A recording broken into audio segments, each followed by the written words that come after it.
¿Cómo están todos? Bienvenidos a una edición más del Inversor Tech.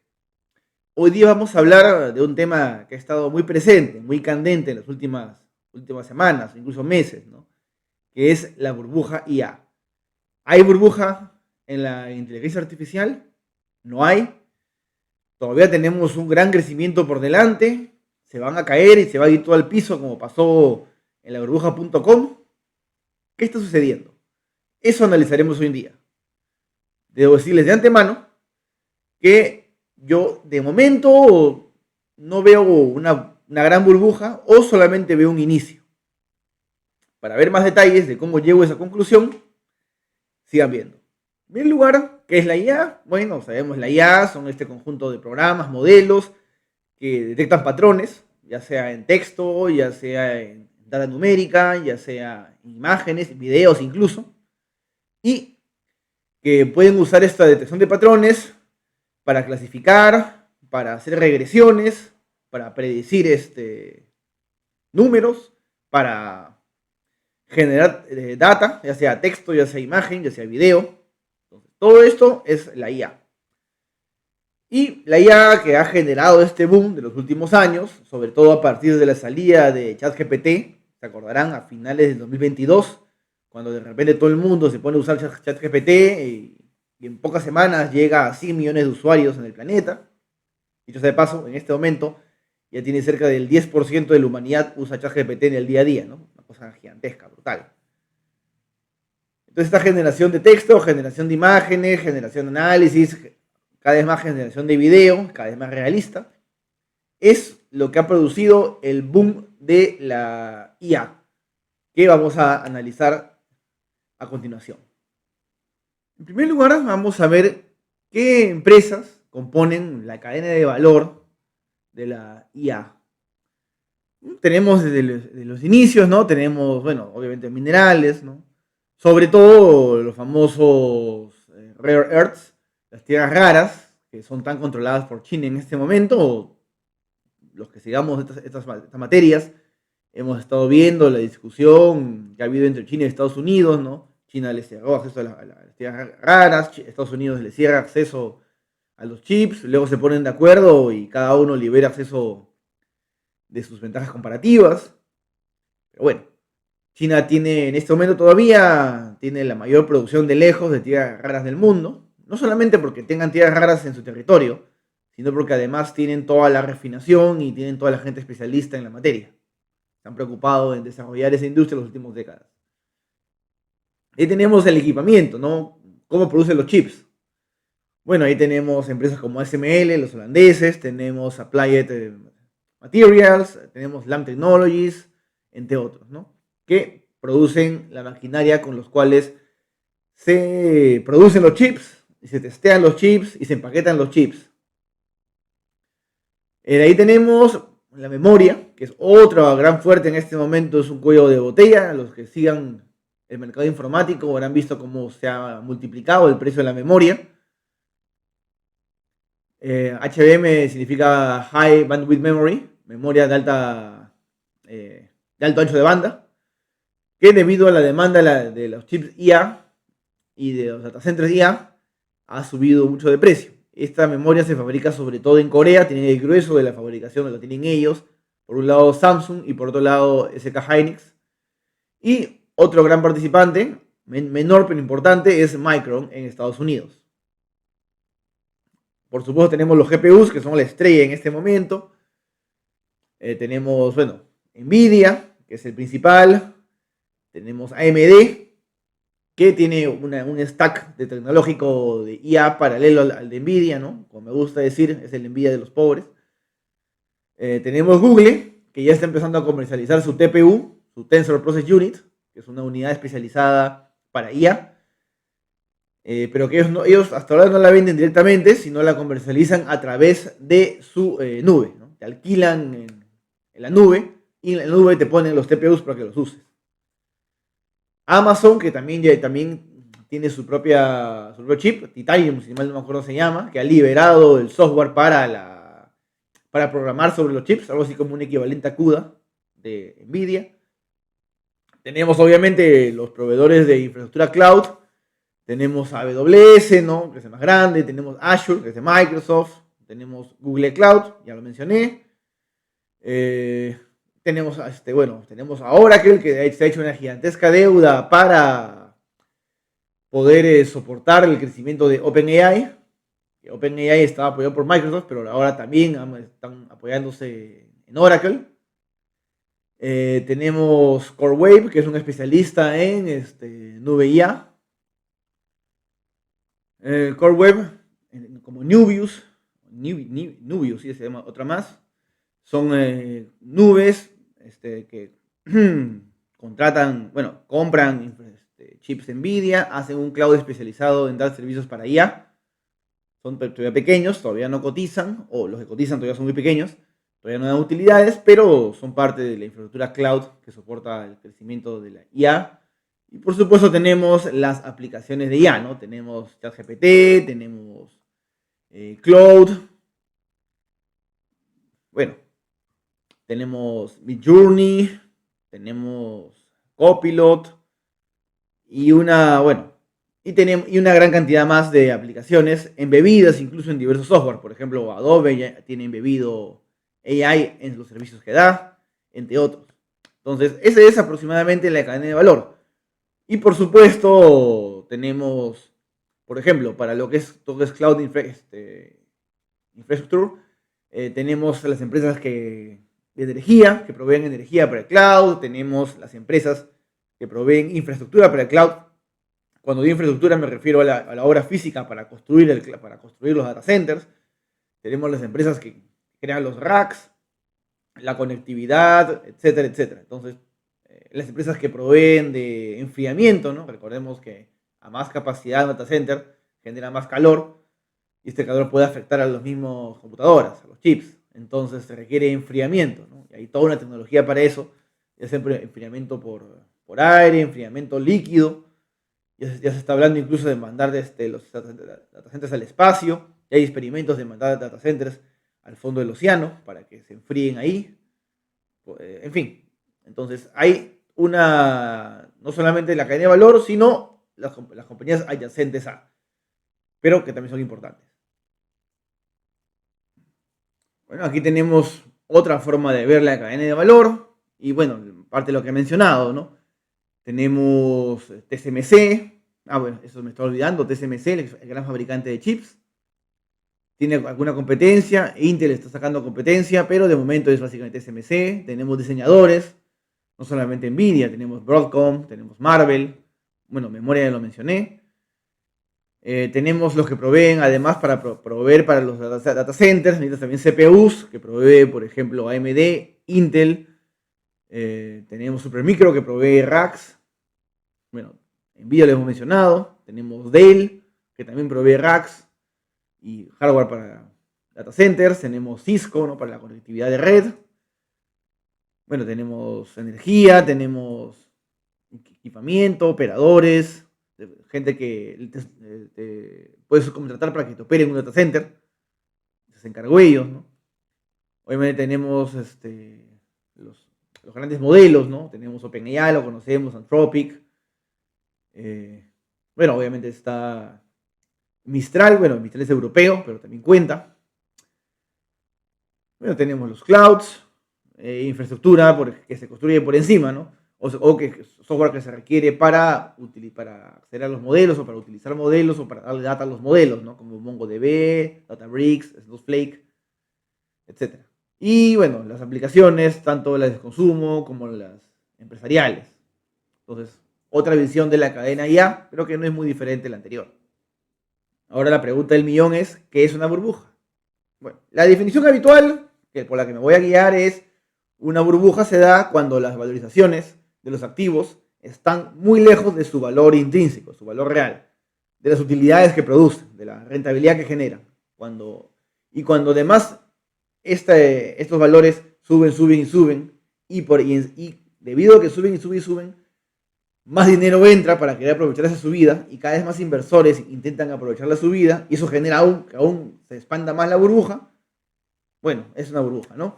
Cuando los valores crecen y crecen y se alejan cada vez más de su valor intrínseco, de su rentabilidad, de la utilidad que generan, y ya solamente hay nuevos inversores que solamente se fijan en el crecimiento del precio, no se fijan en los fundamentos, cada vez más. Entonces, eso es una burbuja. Un crecimiento desmedido, alejado completamente de los fundamentos del activo. ¿Cómo se forma una burbuja? Usualmente es un mix entre una narrativa convincente, una nueva tecnología, algún nuevo desarrollo, ¿no? Los ferrocarriles en el siglo XIX, la burbuja de Internet, la burbuja de las telecomunicaciones a fines del siglo XX. Entonces, bueno, se acordarán esta enorme burbuja de los activos inmobiliarios que provocó la crisis del 2008. Bueno, es una burbuja. Pero usualmente se forma por una narrativa convincente. Los inmuebles siempre suben de valor, Internet es el futuro, las telecomunicaciones van a quintuplicar en los próximos años. Y además de eso, es, digamos, la chispa que enciende, pero la gasolina que hace explotar la burbuja y hacerla gigantesca es la liquidez, el dinero, ¿no? Si hay poco dinero, realmente, bueno, hay poco dinero que entra al mercado, entonces la burbuja nunca crece. Pero si tenemos mucho dinero que entra al mercado, usualmente es porque los bancos centrales bajan la tasa de interés para producir mayor actividad económica, ya sea porque simplemente el gobierno empieza a emitir dinero. El tema es que genera mucha liquidez y eso, sabemos, genera inflación, ¿no? Ese dinero va para alguna parte. Y también los activos financieros pueden ser inflacionarios.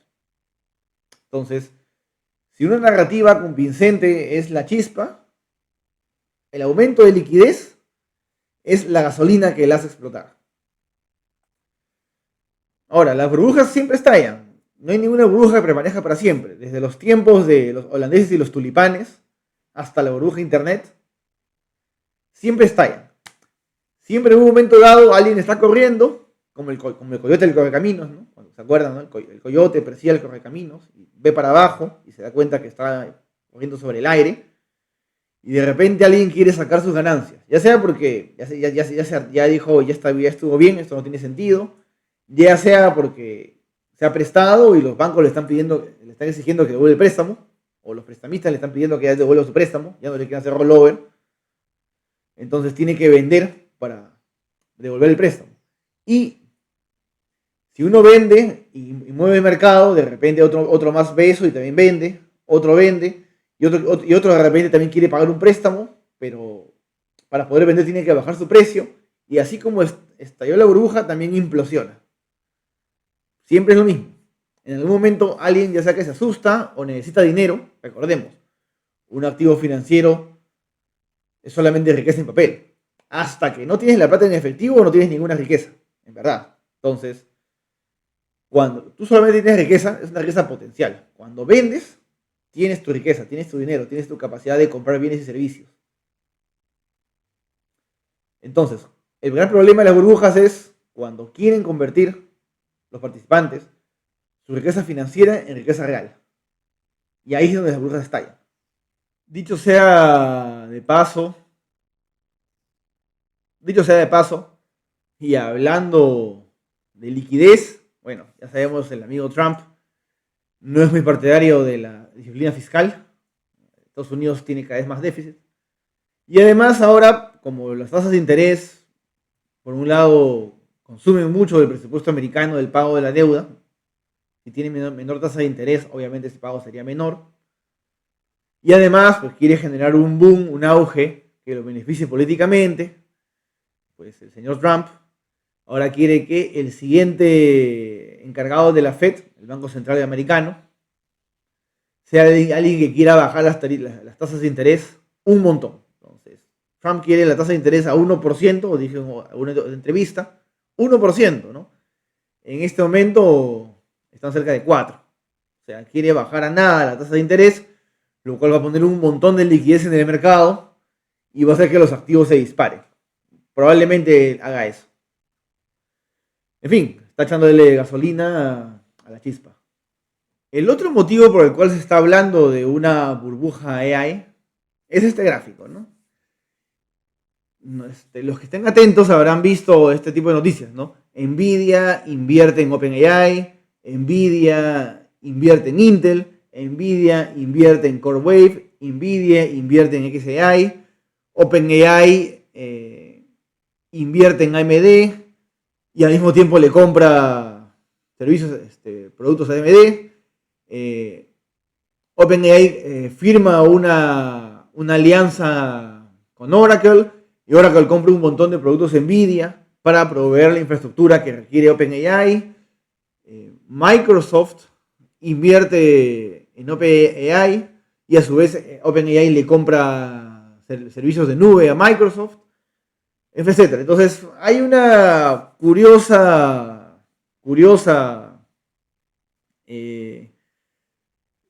finanzas circulares, inversión circular. Por ejemplo, un caso clásico de inversión circular o finanzas circulares fue el de Enron. Bueno, no voy a entrar en detalles. Esta era una empresa de energía que a fines del siglo pasado estalló porque se encontró que si bien la empresa en libros, en su contabilidad, crecía un montón y era una empresa súper rentable, pero lo que estaba pasando es que estaban maquillando completamente las cifras. La alta gerencia estaba maquillando las cifras. ¿Qué es lo que hacían? Tenían la empresa Enron, ponían sucursales en el extranjero, en otros países, y esas sucursales obviamente le ponían inversión y esas sucursales le compraban a la misma Enron. Entonces, ¿cómo? Eso no lo consideraban como parte de la empresa, sino como empresas que estaban afuera. Entonces, inflaban artificialmente los números. En la práctica estaban pasando el dinero del bolsillo izquierdo al derecho, nada más. Pero en la contabilidad salía como que, las ventas en el extranjero eran enormes y cada vez crecían más, ¿no? Claro, eso lo hacían para aumentar el precio de las acciones, venderlas y así lucrar, ¿no? Un esquema fraudulento que finalmente estalló cuando lo descubrieron. En este caso no es así y yo tengo otra hipótesis, no solamente yo, le digo también por otras partes, de por qué tenemos estas finanzas circulares. Si bien empresas como OpenAI y Anthropic están creciendo rápidamente, todavía no son rentables. O sea, esperan alcanzar rentabilidad en los próximos años, ¿no? OpenAI tiene unas ventas de unos 20.000 millones, aprox, o 15.000 millones por ahí, y espera llegar a 100.000 millones en los próximos años, 2-3 años. Y recién ahí esperan ser rentables. Pero el tema es que requieren grandes inversiones para llegar a eso. Entonces, tienen este bache, ¿no? Ok, al menos en su teoría, en lo que ellos consideran, tienen este bache de decir, ok, estamos creciendo rápidamente, pero necesitamos regar con mucho dinero en nuestra operación. Y en unos años más seremos rentables y ahí ya por fin podremos estabilizarnos. Pero mientras tanto, necesitamos plata. Entonces, por otro lado, tienes empresas como Nvidia, que dependen de que empresas como OpenAI sigan creciendo, porque son las que consumen realmente su producto, que son los chips para IA.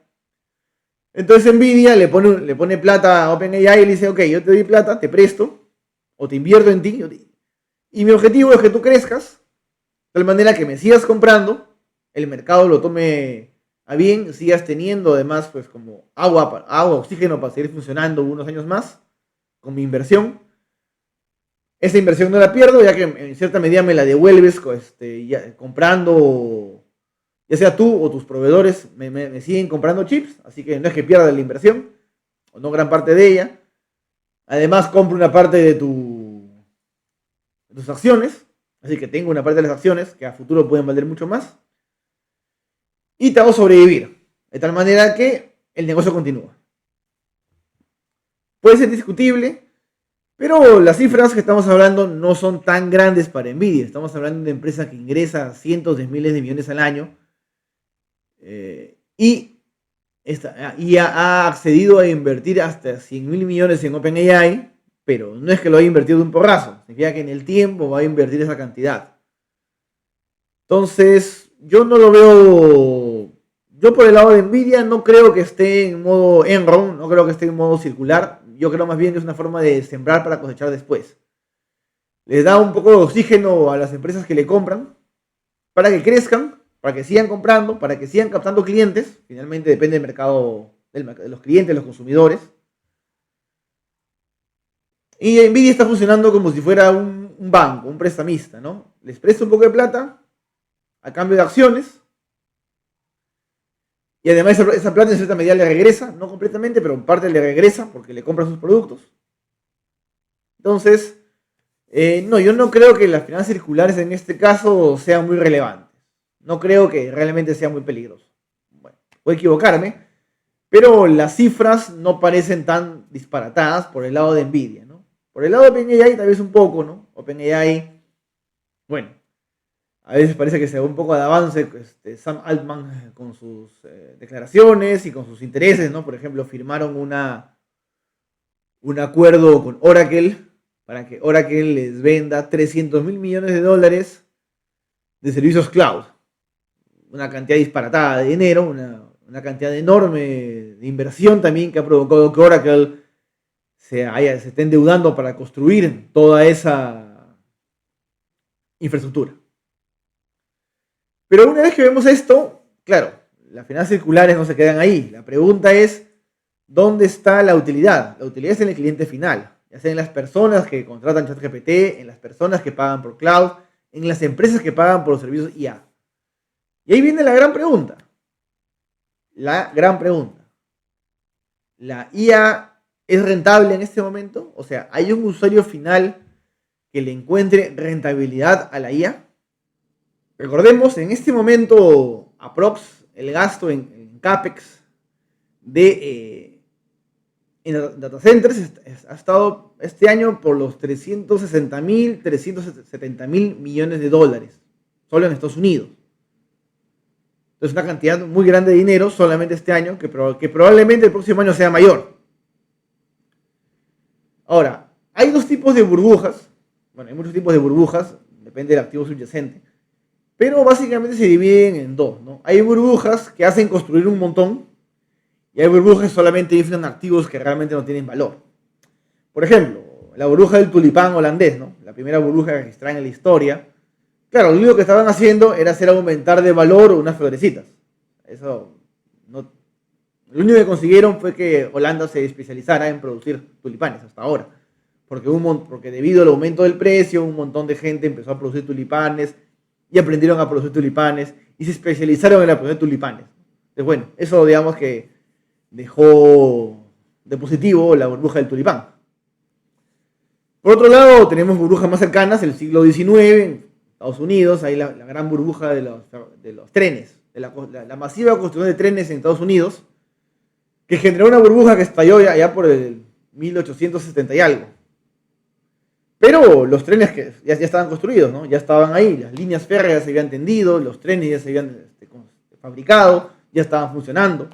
Entonces, financieramente, mucha gente perdió dinero, pero la infraestructura construida siguió ahí y mucha de ella se usa hasta hoy día. Hasta ahora se usa parte de esa infraestructura. Entonces, realmente, si bien la burbuja se produjo debido a que los trenes demoraron en entrar en su utilidad, pero finalmente fue algo muy productivo. Tenemos lo mismo con la electricidad, ¿no? Se hizo una gran inversión en electricidad en las primeras décadas del siglo XX, hablo de Estados Unidos, que también provocó grandes subidas y bajadas y quiebras y gente que perdió todo y gente que ganó mucho dinero, pero la infraestructura eléctrica sigue ahí, hasta ahora se utiliza. A fines del siglo XX, la burbuja o esta gran inversión en telecomunicaciones, se tendió fibra óptica y cables por todo Estados Unidos. Las empresas que lo hicieron tuvieron problemas, pero los cables siguieron ahí, la fibra siguió ahí y fue el soporte para que en el siglo XXI Internet creciera como creció. Bueno, ahora lo que estamos haciendo, estamos instalando un montón de fábricas de IA, por decirlo así, ¿no? Estos data centers especializados en IA están instalando a toda velocidad. Aún en el caso de que hubiera una burbuja, que estallara la burbuja, que las empresas que las han hecho tengan problemas, bueno, ahí quedan los data centers. Ahí está la infraestructura, ya está montada. Y va a servir en caso de que la IA tenga utilidad. Yo creo que sí, ahora les voy a decir por qué. Pero en caso de que la IA tenga utilidad y se vuelva una gran parte de la economía humana, bueno, ya está montada la infraestructura para que crezca los próximos años.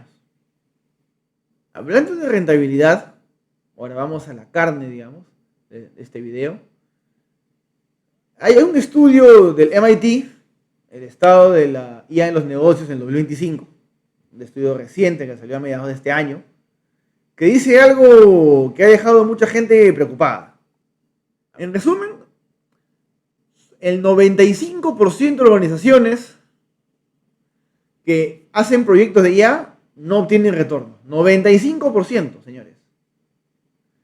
Solamente el 5% de los pilotos integrados de IA, los proyectos pilotos de IA que se han puesto en producción, están produciendo valor. O fracasan los proyectos o no producen valor. Solamente un 5% está siendo productivo, está siendo útil. Esto ha hecho saltar las alarmas y probablemente haya en cierta medida desinflado la burbuja, como han podido ver las últimas semanas, que se ha estado cayendo el precio de muchas acciones. Si bien herramientas como ChatGPT, Copilot, ¿no?, para desarrollo, ChatGPT general, se han adoptado en gran medida, pero lo que se paga por ellas no cubre los gastos de las empresas que las producen. Y una gran cantidad de empresas ha encontrado que no hay mayor impacto, ¿no? Solamente 2 de 8 sectores se encuentran cambios estructurales. Grandes empresas hacen pilotos, pero no los escalan, no les encuentran productividad, rentabilidad.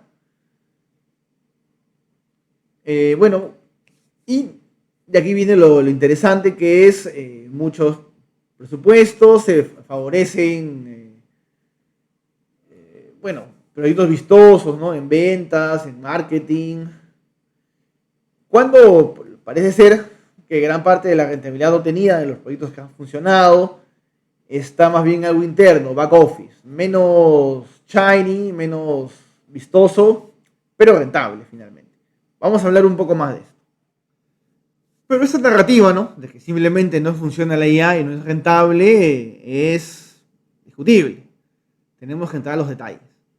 Por ejemplo, el problema es de que, claro, se hacen pilotos, se investigan, pero luego en menor medida se implementan. Dicho sea de paso, lo que es las herramientas de propósito general, tipo ChatGPT, sí se llegan a implementar en gran medida, 40% es una tasa alta de implementación. Pero las que son internas o que son específicas tienen una tasa de 5%. Entonces, cuando hablamos de tasa de 5%, hablamos solamente de herramientas internas, ¿no? No hablamos de toda la IA en general. Ya lo mencioné este reporte, este estudio, de que sí, se está usando de forma masiva las herramientas genéricas como ChatGPT, Cloud, Gemini y similares. Y existen casos de éxito que además pueden ser replicables. Tenemos algunas categorías exitosas, ¿no?, por ejemplo, de base a este estudio, ¿no?, llamadas de EI para ventas. Tenemos, bueno, más que para ventas, más bien para, ¿cómo se puede decir esto?, para resumir llamadas, para resumir reuniones. Hemos visto todos en Zoom, por ejemplo, ¿no?, como te puedes generar un texto de una llamada, un meeting. Bueno, eso, por ejemplo, es muy útil. La automatización de la creación de documentos, la generación de código, sobre todo para tareas repetitivas, ¿no? Bueno, los que son programadores, los que somos programadores, nos hemos liberado en gran medida de crear pruebas unitarias, por ejemplo, o de hacer código boilerplate, ¿no? Ahora pones un texto y plum, tienes tu código, le das un par de cambios y ya está, te liberaste de todo ese código trabajoso, o de copiar y pegar y adaptar, por ejemplo. Y acá menciona, por ejemplo, los que tienen mayor éxito son los que tienen un scope, un ámbito definido, ¿no? Un ámbito pequeño definido, y que tienen una ejecución rápida, ¿no? Obtener usos de IA para que sea rápidamente rentable y en base a eso ir aprendiendo. también. Por ejemplo, categorizar información, revisar documentos, resumir documentos. Y otros que son abiertamente fallas, ¿no? Rápidamente fallas, que son los que tienen un scope, un alcance muy amplio y además tienen una ejecución compleja, ¿no? Por ejemplo, quieres hacer todo un sistema para que haga todas las compras de tu empresa. Bueno, sale mal. Es muy amplio eso, ¿no? Otro que sale a medias, ¿no? Son cuando tienen una ejecución simple, pero que tienen, bueno, un enfoque muy amplio, un scope muy amplio. Por ejemplo, en este caso ponen acá, monitorear el riesgo de proveedores. Bueno, un éxito a medias, ¿no? Por lo visto, lo que está teniendo más éxito son aplicaciones específicas que dan resultados rápidos en esta etapa del conocimiento y experiencia con la IA. Otra técnica usada para hacer rentable los proyectos es no hacerlo necesariamente in-house, no tienes mucha experiencia, sino ir a proveedores ya experimentados que tengan una solución ya hecha, pero no adaptarla tal cual a tus procesos, ¿no? No agarrar la solución y decir ya está, un enlatado. No, trabajar con el proveedor para que le adapte su solución a tu proceso, a tus necesidades, con tu gente. Entonces, partners estratégicos, pero que operan más como proveedores de procesos, no necesariamente como un proveedor de un enlatado, tienen una tasa bastante alta de éxito.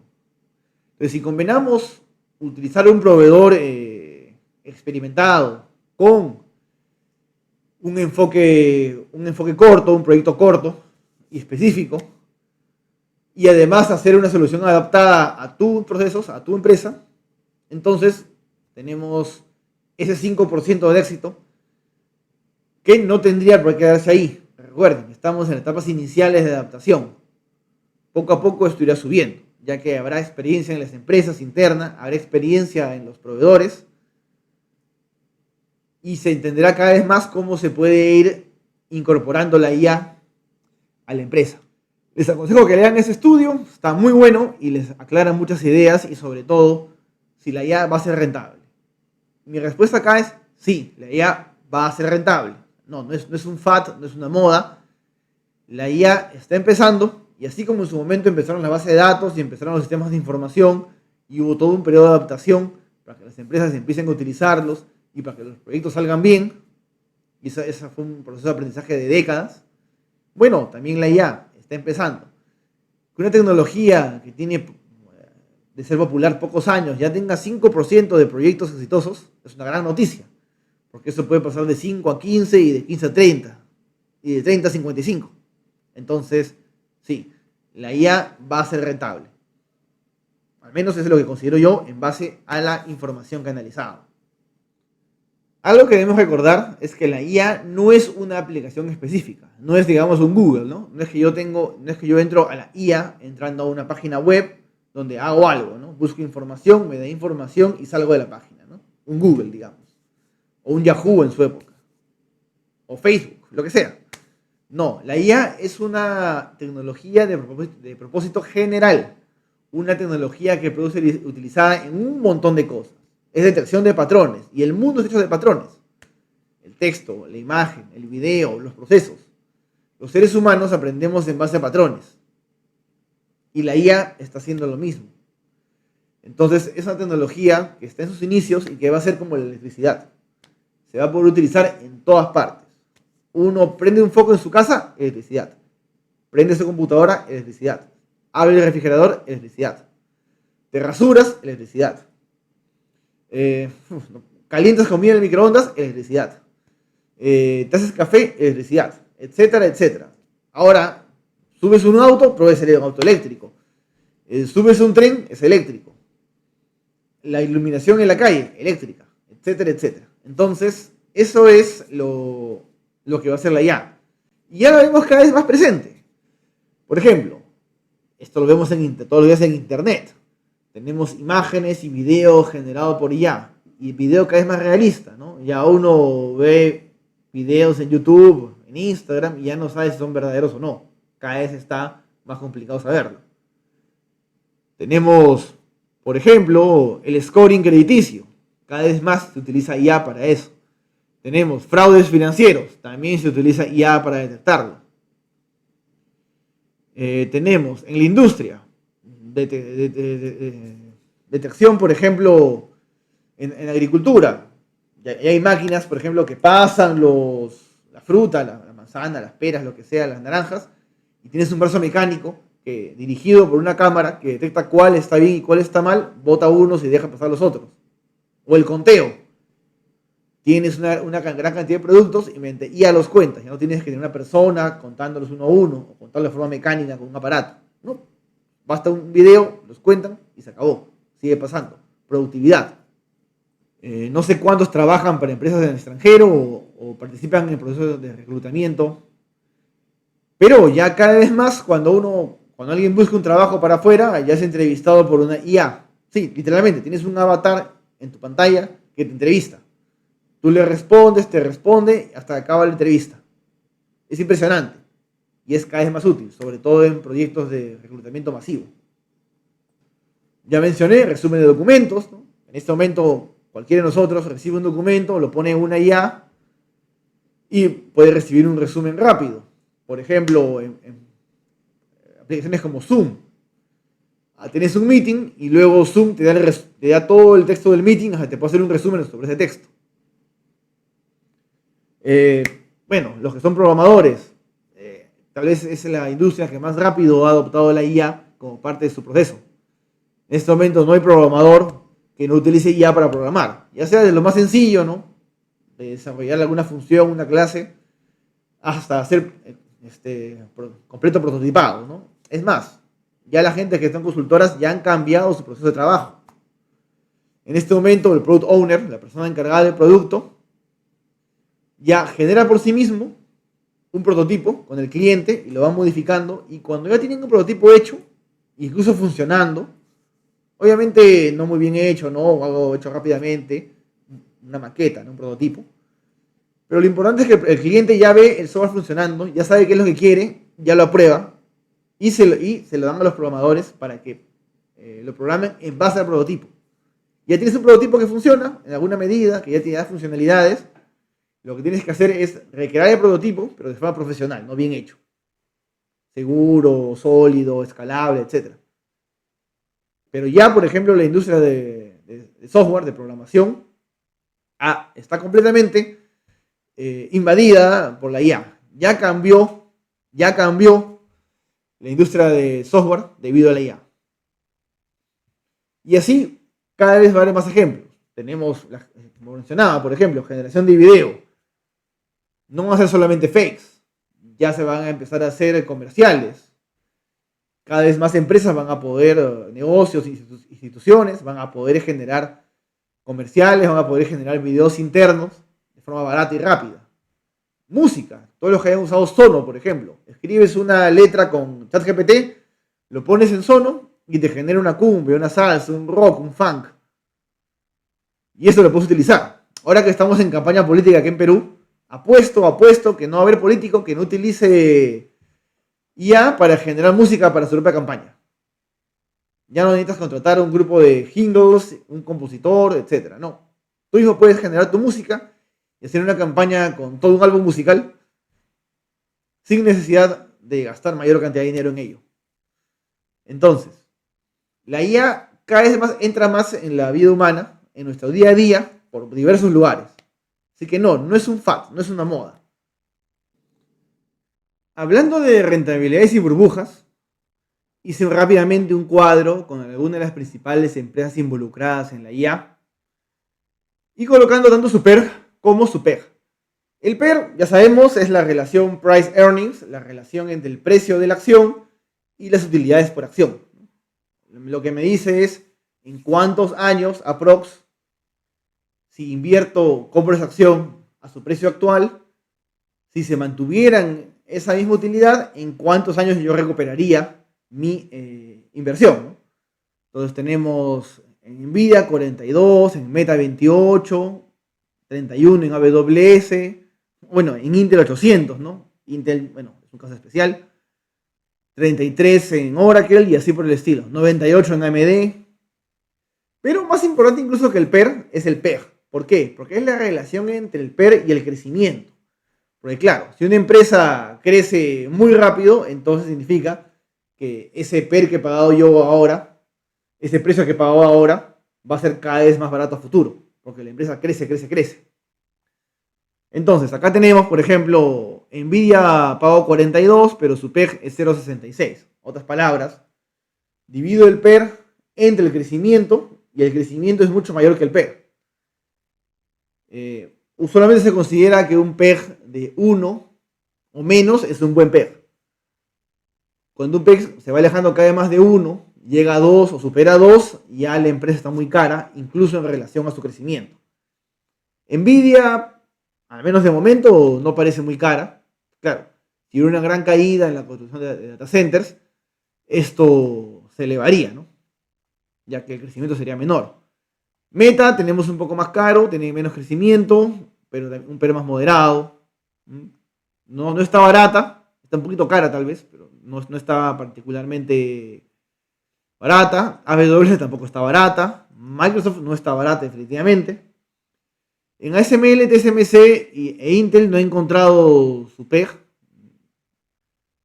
Tenía que calcularlo yo, pero bueno, ya no me da el tiempo.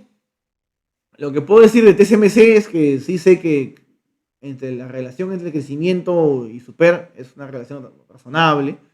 Tiene un crecimiento de un 15-18%. ASML es, al ser un productor de bienes de capital, bueno, es más cíclico. En este momento considero yo que está un poco caro. No tan caro, pero está caro. AMD, yo creo que está caro en este momento. En mi opinión está caro. No está tan caro, pero está caro. Oracle, bueno, Oracle, si bien no está tan caro como uno puede ser de simple vista, ¿no? Es más, incluso podríamos decir que está algo barato. Pero tiene una deuda muy alta, así que esto requiere un análisis adicional. Bueno, Qualcomm está caro definitivamente. Dell está en su precio razonable. Bueno, de CoreWeb no encontré, lo único que encontré es que todavía no tiene ganancias. Una empresa que está en crecimiento, pero todavía no tiene ganancias. Broadcom está más o menos en su precio relativo a su crecimiento, ¿no? Y así por el estilo. Ahora, lo que veo acá, y esto se los digo, es de que todas las empresas dependen de este gran auge de construcción de data centers. Si, digamos, se ralentizara esa construcción, que en algún momento va a pasar, porque no van hasta seguir construyendo data centers a esta velocidad, entonces, por supuesto, bajarían las ventas y obviamente estos PEG serían mayores, ¿no? Ya la relación entre el PER y el crecimiento sería mayor, ya que habría menor crecimiento. El crecimiento es el denominador. Yo considero en este momento que, si bien no estamos en burbuja, iguales las valoraciones son algo elevadas. Algo elevadas, no tanto, algo elevadas. Las últimas semanas, como habrán visto, bajaron las valoraciones. Empresas como AMD bajaron bastante, empresas como, bueno, Nvidia se detuvo, ya no ha crecido mucho, Meta bajó, bueno, Microsoft ha subido, ¿no? Oracle ha bajado fuerte.